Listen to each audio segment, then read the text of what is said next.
But then one day he's out in the wilderness by the holy mountain. I think it's Horeb in that story, but the holy mountain is always the place where heaven and earth touch. And so there are all sorts of transformation stories that occur in the biblical accounts at Mount Horeb or at Mount Sinai, where God and earth meet. And he's out near the holy mountain, and something attracts his attention. And he goes off the beaten path to investigate. Okay, so that's the first thing, that's the first bit of wisdom to derive from the story. You'll have your role, and you should have your role as a socialized adult, right? So you're kind of a type that way. You're maybe even a cookie cutter type, but you've adopted this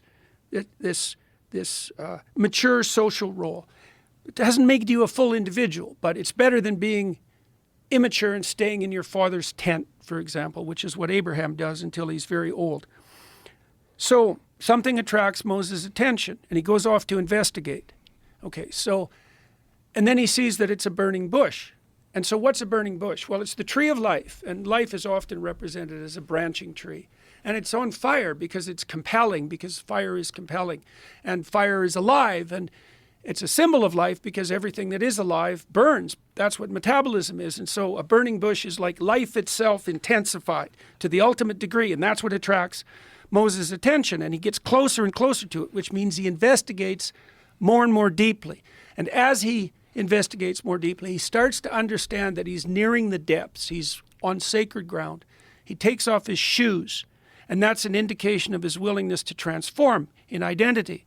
And he continues to investigate, and then the voice of being itself speaks to him from the depths, and it tells him that it reveals itself to him as the ground of being itself, and it transforms him into the leader who invites his people away from slavery and who stands up against tyranny.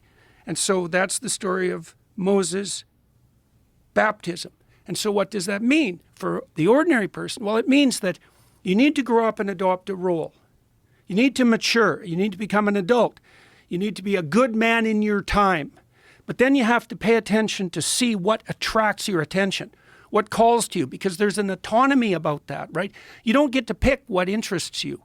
It picks you, and you can respond to that call and investigate or reject it. Those are your options, and if you reject it, you stay in your box. But if you follow it, something will call to you, and then if you investigate that, that will transform you. And if you investigate it deeply enough, it'll transform you into the person who can stand up against tyranny and who can lead his people away from slavery.